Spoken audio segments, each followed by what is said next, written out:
Hello, everyone, and welcome to episode 35 of the Sam Hossack Media Podcast. Special guest today. He spent the last 2 years with the Brampton Bombers of the Greater Ontario Junior Hockey League and is now with the Bradford Bulls. Please welcome to the podcast, Nicholas Rotatore. All right, I'm happy to be here. Happy to, have some fun on this podcast. So, For sure. Now, we'll go back to your days playing at Blythe. Just take us through being able to attend school there and play hockey. yeah. So actually, some people don't really know exactly how I ended up at Blythe.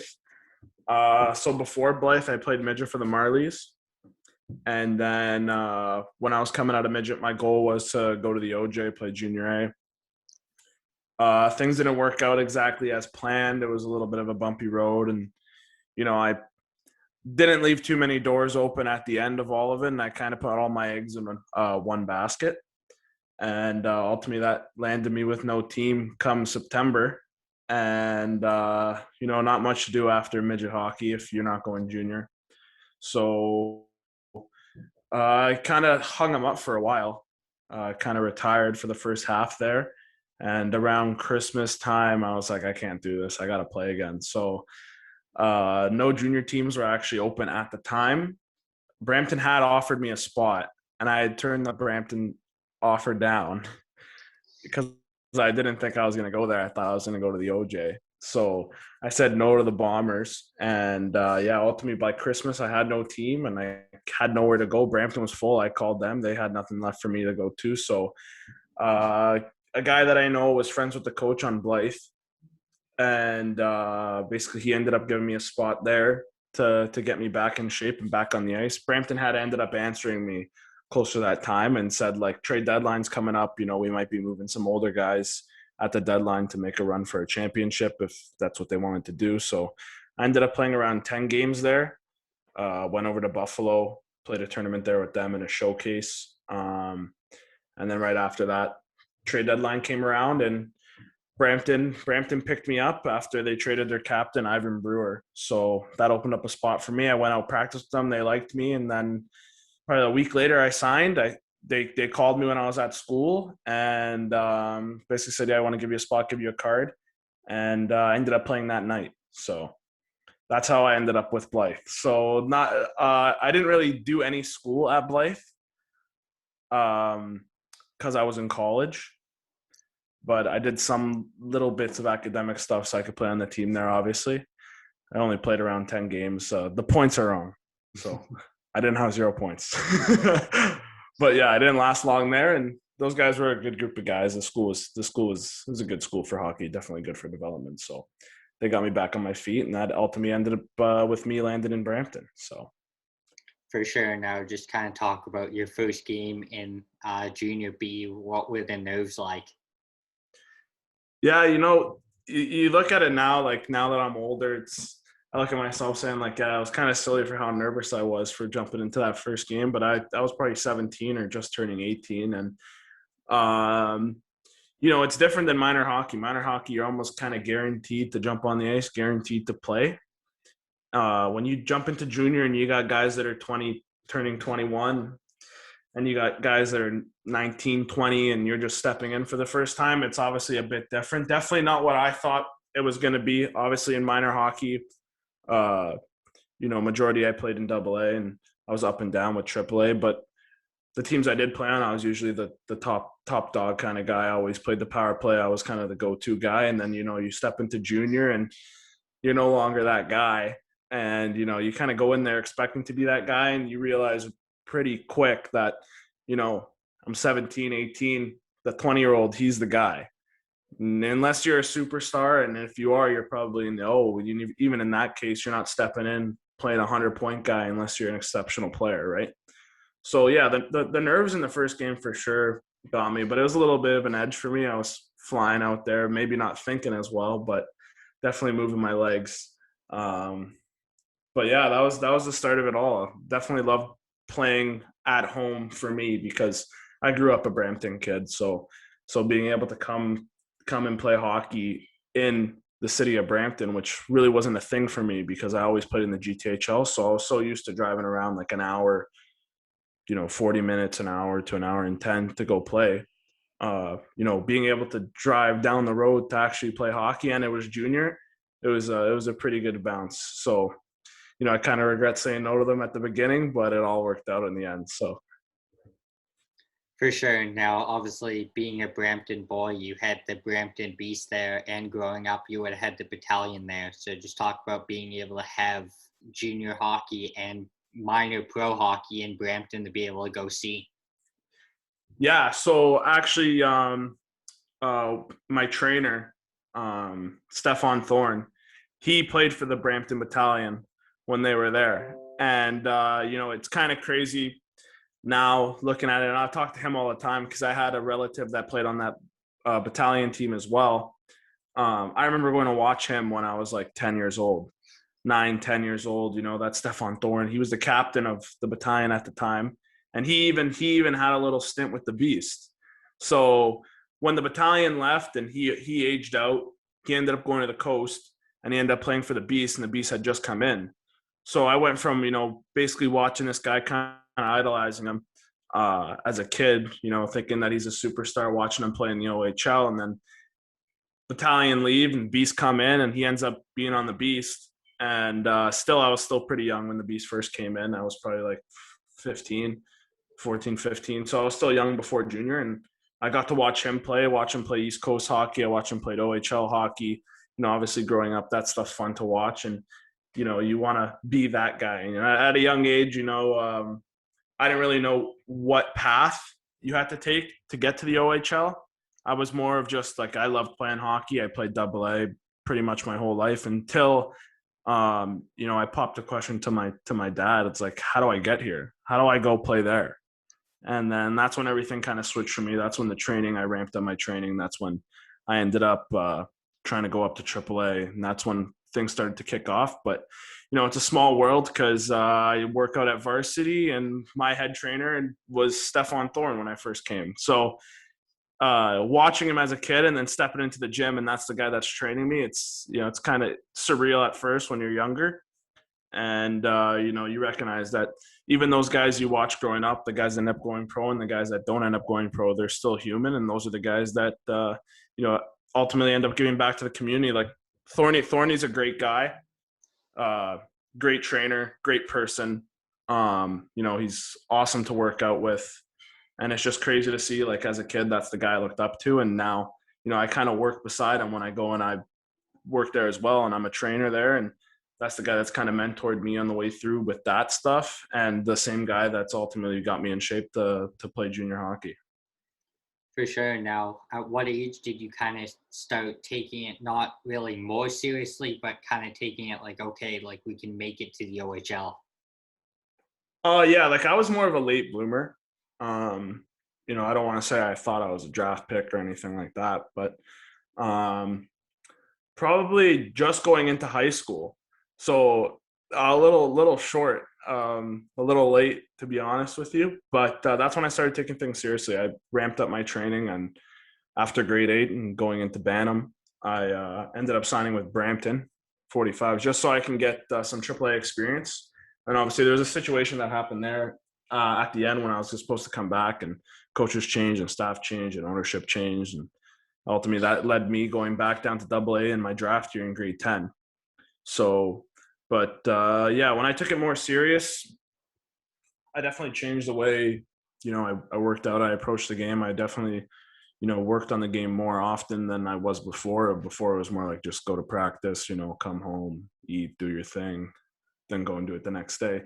And you start to realize, once you come out of minor midget, and now I'm another step behind because I just played my minor midget year in AA, and I got to step into midget AAA. It's a big bounce. So for me, I think I was really on and off with the way I just approached playing and the way I approached training. And I think that's kind of what led me to not, producing so much wherever I kind of went after that. Obviously minor hockey was a bit different. I was pretty solid in minor hockey, but when it came to junior, like I think the beginning I was kind of a step behind because I didn't take it as serious as I should have. But once you step in there, you realize like the guys that are the best and the guys that can really play, you see what they do off the ice, and it really speaks for itself. So that's definitely when I started ramping up my training a bit when I stepped into junior. But prior to that, it's kind of a little weak there. So, but yeah, if I could go back, obviously I would approach it a lot differently. And I don't think you realize, what the other guys do that are good to be that good, what they do in their extra time in comparison to what, a mediocre guy or bottom six guy does. For sure. Now, going into last year, you go back with the Bombers and you're an assistant captain there. So just talk about being able to be part of that leadership group. Yeah, so obviously I only played my first year when I came in at the deadline. I only played 16 games. So kind of going into my second year, I wasn't expecting to be given the A. Obviously the coaching staff and probably some of my fellow teammates saw something in me that maybe I didn't see so well. But like naturally, I'm a pretty outspoken person. So leadership wise, like I'm able to bring the voice to the table if the voice is needed. I'm not scared to, speak up. If I'm messing up, I'm messing up. I'm going to say, it's not just me, it's all of us. We got to wake up here. But I was kind of surprised when they gave me the letter. But, I was happy. I was proud of being able to stand beside those other three guys, Remy Dalbin, Andrew Reynolds, and Brandon Fisher. And to be an assistant captain beside Brandon, me and Fisher, who was our captain, we went to elementary school together and all the way through. And then he just went to the high school across the street from mine. So things kind of just connected in the end there. And it was a great leadership group. Obviously, we wish we could have had a better turnout when it came to winning hockey games and really plugging away at that. But the dressing room and the leadership group, even through the ups and downs, was just it was a big family. Our team was a big family, and no matter win or lose, we really stuck together. So being a part of that group was definitely fun, and something now that I'm definitely going to miss, and something I didn't think was going to end like this. But looking back on it, like it's something that I'll never be able to relive and go back to. So it's definitely something I'm going to look back on for the rest of my life. 100%. And for the people that don't really know, obviously, you are still going to have an extra year of junior. It's unfortunately not going to be in junior B. It will be in junior A with Bradford, and we'll get into that in a bit. But just talk about what you and Sean Kowalik kind of put together to try and save your guys' seasons as always in junior B. Yeah, so a lot of guys think me and Sean know each other really well. Kind of now we've kind of built ourselves a little bit of a friendship and talking back and forth and trying to figure out what to do. But the whole thing originated from, I heard one thing, Sean heard another thing. I figured Sean's got 100 points. He's a good player. He's fun to watch. He's fun to play against. So maybe I'll reach out to him if things hit the fan and maybe we can get something going together.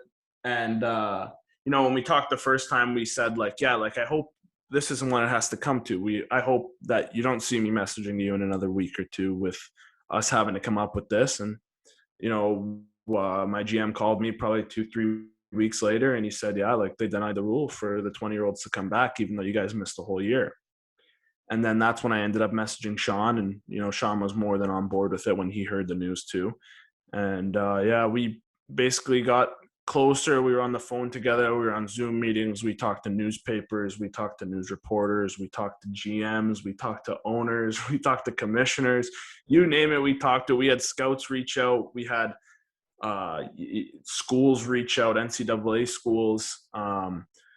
We had support from everywhere, families, kids, moms, dads, you name it. We had people messaging us. We had people talking to us, obviously alongside yourself too, even being on here, that's another reach out of support that obviously that was the hardest thing at the beginning. And the hardest thing was getting other overagers to believe that, maybe we could actually turn this thing around.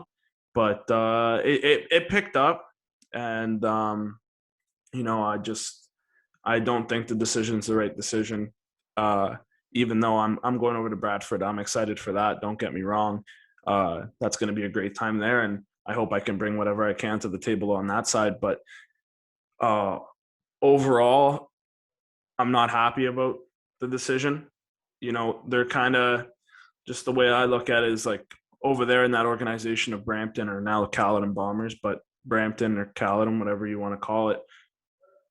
From the staff, from the scouts to the GMs to the coaches to the event day staff, the mascots, like the people that come in there and they put the work in every single day. The equipment managers, Colin, who's our one of our equipment managers, and one of our other managers, Blair, equipment managers. Those guys, that they put in the work all the time just as much as us.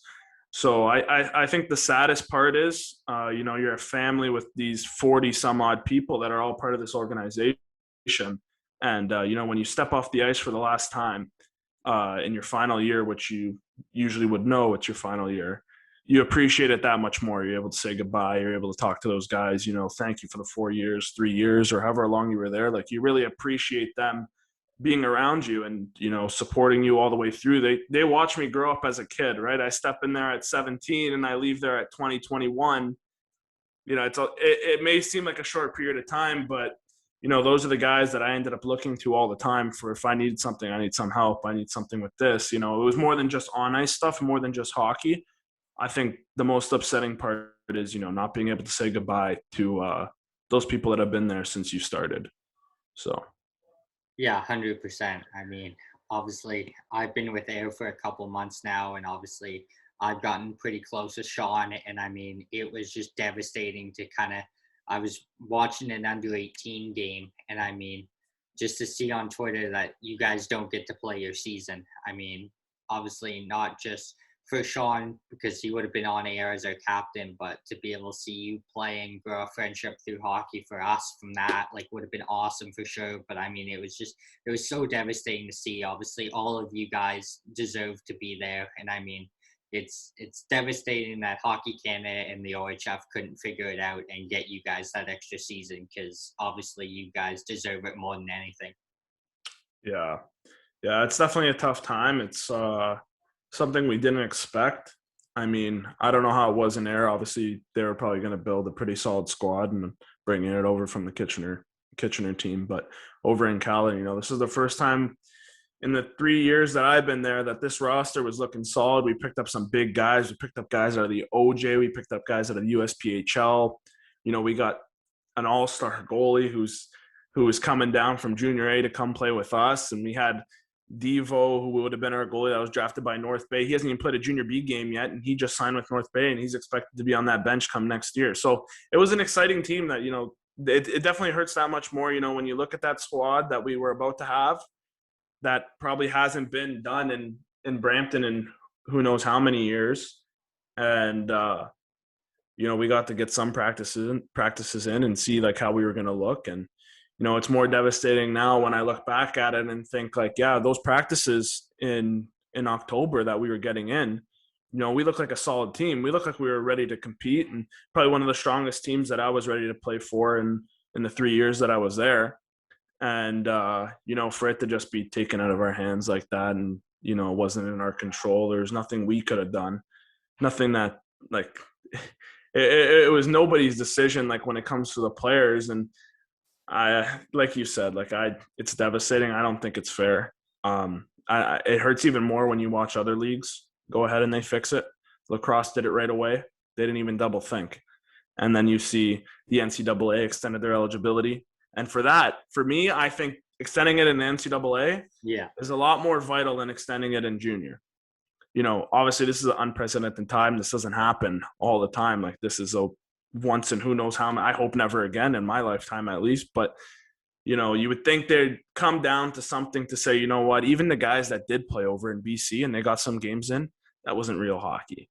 You know what I mean? Like, they're like, oh yeah, well, they got some games in, yeah, but it's not the same. It's not the same compete. Your mindset's kind of different when you step in, and they were talking about no hitting, and no going in the corners to battle, and you can't stand in front of the net, and it's like, okay, like, what?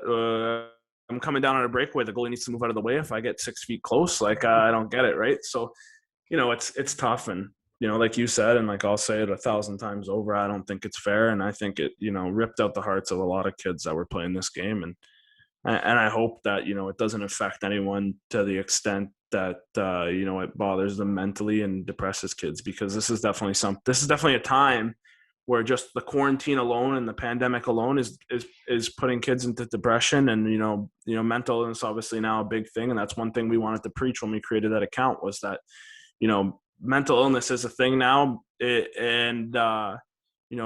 Things like this, like, to some people, they look small. Oh, it's just junior hockey. Oh, it's just this. But, people forget, or people don't know what it's like to be in that room with all those guys every day, 7 days a week.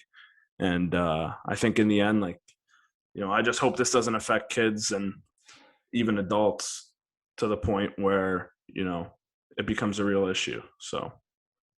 Yeah, exactly. I mean, for me last year, I was with Bradford as photographer and trainer, and I had two of the guys on our team living with me. And I mean, we were skating for 3 months, twice a week, and having a scrimmage once a week, and then get 2 games in, and then our season gets cut short because Simcoe County goes in their red zone. It was awful. Everyone goes home, and I mean, obviously, 2 games in a season isn't anything. It's not real hockey, as you said. It's losing a game and winning a game in a shootout like we did, but it's not really fun. It's like, all right, we played 2 games, we worked this long, and we don't get anything out of it. So it's brutal, but we'll transition into Bradford now. You're going to be joining a team that's going to be with the general manager, Brandon Billy, who I'm close with now, and Curtis Warren as head coach. So what do you kind of know about the organization so far? Yeah, so I'm definitely excited for Bradford. Um, I'm looking forward to it. Obviously, it's going to be some sort of different type of hockey, something I haven't seen yet. So it's going to be probably weird adjusting, like usual, like coming into any other league. But from what I've heard and from what I know, obviously there's been a couple Bombers that have gone there previously, and Huey Shepard, who ended up being their captain, was one of my veterans when I was joining Brampton. So, I talked to him before, I pulled the trigger to text Billy and talk to Curtis. And um, yeah, he basically said nothing but good things. So for me, that's the biggest thing. The way the treatment is, the way, you're talked to, the way you're approached, all that kind of stuff, the coach, the GMs, the equipment staff, all that kind of stuff. It was nothing but good that came from the guys that I know that played there. And it made the decision that much easier. And then I got to talk to Curtis, and I got to talk to Billy, and they were great guys. And, they're younger than most GMs and owners. And, some people may not like that, but for me, I like that. I think I could relate a lot more to those guys than, maybe some other guys that are a bit older. But yeah, like, definitely something I'm looking forward to. I'm not going over alone. There's going to be some guys, hopefully, that I know. And Liam Silva already signed there. I went to elementary school and high school with him. So played my first year with Brampton with him. And yeah, I think it's going to be fun. Definitely want to go for a championship. Um, so yeah, hopefully, more guys end up coming in, put the puzzle together, and we get to win some hockey games over there. 100%. Now, obviously, tough without being able to play hockey like you usually would in a year, but we've had NHL hockey the last 100+ nights. So who's your kind of go-to team, and how excited were you that NHL hockey was on all the time? Yeah, so the schedule obviously for the NHL is a bit crazy, but I'm a huge Leafs fan. Grew up a huge Leafs fan. Probably not going to change, even though I say every time they choke, I'm going to change. But no, I'm definitely excited. I can't wait for next Thursday. I get to watch Game 1. Not being on the ice and getting to watch it, sometimes you get a little pissed, you get a little angry, like, oh, I kind of wish I was playing right now. But it's better than nothing, where we had that stretch where there was no sports and everyone was just quarantined, and you kind of drive yourself crazy. So being able to see games every other day or every day, the way the schedule's panned out for the NHL, it's exciting. It's definitely fun to watch, and something you could look forward to at the end of the night. For sure. And now, obviously, 3 playoff games have been played so far, all 3 going to overtime. So it's kind of setting the tone for how playoffs are going to go, apparently, this year. But what are your predictions for the NHL playoffs? I just finished watching the Pittsburgh Islanders game and the Vegas Minnesota one. So for the cup, I want to say Leafs, but I don't want to say Leafs. The only reason I don't want to say Leafs is because I want to see the Stanley Cup. I don't want to be sitting on the other side of my TV. I'd be willing to pay for a ticket to go watch them raise the cup. Obviously, it's been since '66 or '67 or whenever it was. So way before I was born, same year as my dad was born. So, I want to say Leafs win the cup, but my prediction, if I was non-biased, I think I'd go with Colorado or Vegas. Colorado or Vegas for sure. They're a solid squad.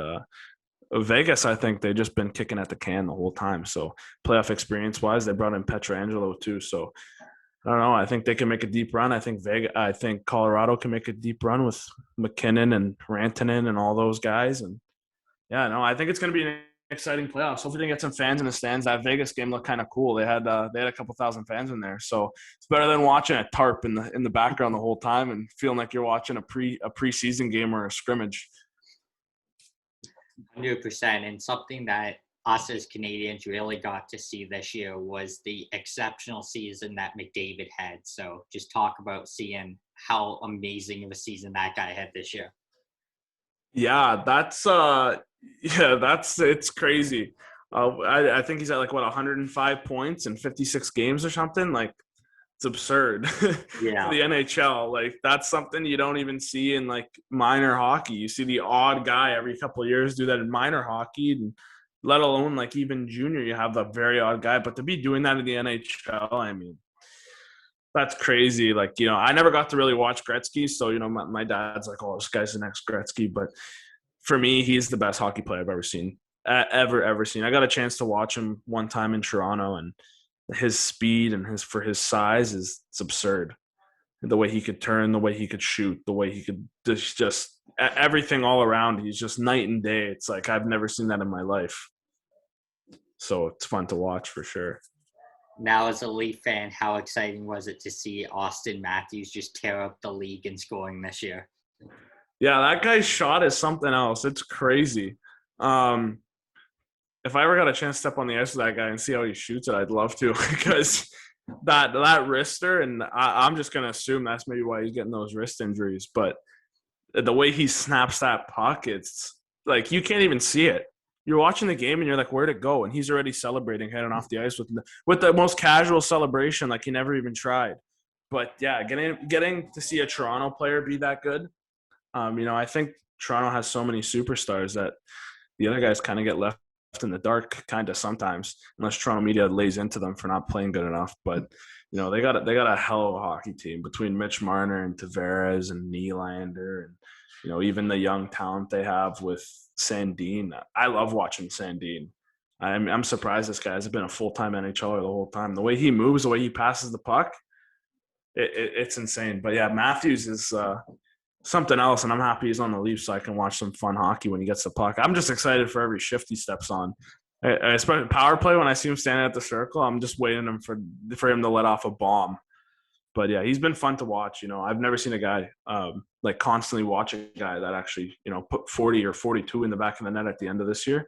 And I could just imagine what he would have done in an 82 game season or 86 game season, whatever it is. Yeah, I mean, it would have been unbelievable. Like he's at 41 on the year, and I mean, last year he hits 47 and gets that tough injury near the end of the year where he could have won the Rocket. I mean, he obviously is going to get it this year, but now what about a guy like Kaprizov who comes in as a rookie at 24 years old? How cool was that to see him just tear it up? Yeah, that's insane. I never really heard about him until I was playing fantasy hockey and someone picked him in the second round. I'm like, who is this guy and why would they use their second round pick on him? But I guess that panned out for that guy. But yeah, I watched some clips. Obviously, you don't get to watch many Minnesota games. But I think it's good for Minnesota at least. I haven't heard much about Minnesota and I know the hockey over there. They love hockey, but I haven't really seen much about the Minnesota Wild. But the way he skates for his size too and his quickness, he's a shifty guy, and he just proves that any size, if you really work at it and fine up your skills, and you can do anything at any size. So he's been definitely entertaining to watch. No doubt. Now, obviously, Olympics are coming back next year, and hopefully NHL players are going to be there. But if they are, who are some of the picks you want on that Canadian team? Oh man, that's a tough question. Just because there's so many good Canadian hockey players, um, man, like I just think about a roster, and it's just like, how do you lose? You could go with your second team and still win. But yeah, oh, Canadians are just it's gonna be insane. What like McDavid, Crosby, like the things you could stick in, the guys you could put in net, the guys you could play on D. I mean, I couldn't name off a whole roster for you, but from like Bergeron to McDavid to Crosby and like Tavares, like I saw a roster that was out there with Tavares wasn't even on it. And it's like, okay, how good are these guys if they, you got a guy that's making $11.5 million a year, he's not even making the roster. So like that's just it. It's surreal to think about that. There's that many good Canadian hockey players, and don't get me wrong, I know there's some really good Americans and Czechs and Russians, but being a Canadian kid, it's like making that Olympic team is something, because if you're making that Olympic team, it says a lot about you as a person and as a player, because there's so many good guys they could put in that position to go play for that team, and I can't wait for Olympics. I haven't got to watch it in a while. Last time they had the other guys that were all playing on the outskirts and like the KHL and all those leagues. And, I didn't really know those guys. Some of those guys are ex-retired guys that I got to watch when I was younger. But, to see the guys that are playing now in the Olympics, I haven't really seen a good Olympics since Crosby back in Vancouver, which I'll never forget as a little kid either. So I'm hoping to see something like that in the up and coming one. 100%. I mean, obviously, you've got hundreds of guys that are Canadian in the NHL that deserve to be on that team, and it's going to be exceptional to see. I mean, obviously, 4 years ago, we didn't get to see that. And I mean, all the Canadian guys, you kind of grow up, you get under 17s, you get under 18s, World Juniors, and then the next big thing for you is the Olympics. So you're waiting for every 4 years to get that. And I mean, by the time you're at the World Juniors, you're in the NHL and you don't want to risk anything. So, I mean, us growing up, I mean, it's exceptional to see that we've been able to see two Olympics that we can really remember in 2010, 2014, a winning gold. And I mean, seeing Sidney Crosby, fourth year in the NHL, comes in, gets a gold medal for us for Canada, it was unbelievable. But I mean, at the same time, you got to look at, like, there's going to be guys that don't make the team that kind of should have. And I mean, like, you've got so many guys. They could make 2 or 3 Canadian teams, honestly, at this point. Like, it's exceptional. Yeah, and they'd all be solid teams. Yeah, like there wouldn't be one guy that makes under like $7 million in the NHL on that team. Like, yeah, insane. Yeah, it's nuts for sure. Now, obviously, playoffs are starting up here. So, how excited are you to see playoff hockey finally after waiting so long throughout the regular season?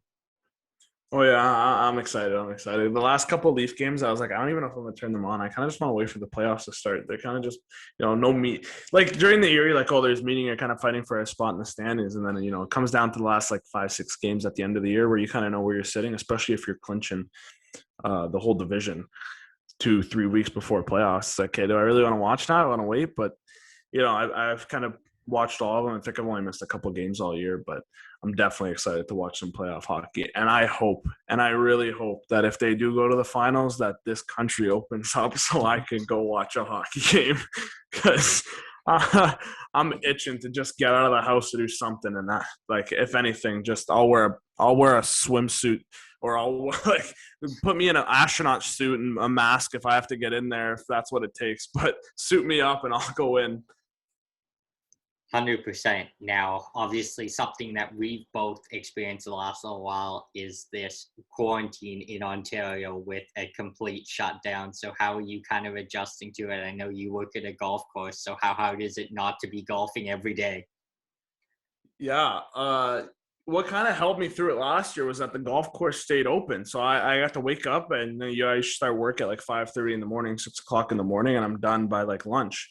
So usually I would just wake up, go to work, and then come home. And I don't work too far from the golf course from home. So I don't work too far from home. The golf course is pretty close. So I go have lunch at home, take a shower, get changed, and go out and golf. And I would say I golf for free, so I wasn't complaining. And right before this lockdown, I was on a 14-day streak, and then they took it away. Keeping myself occupied now, it's kind of brutal. but golf was something that at least I could do that because I had no hockey, and kind of, it's not the most physical activity sport when it comes to it, but if you go and walk 18 holes or something, it's nice, and you get some sort of cardio and some sort of fresh air. It's not just coming in from my bedroom window the whole time. But yeah, it's been tough with the lockdown. The quarantine's kind of getting, at the beginning it was kind of fun. You get to stay home, you get to do whatever you want for a little bit. But now it's like, okay, I still got to make money.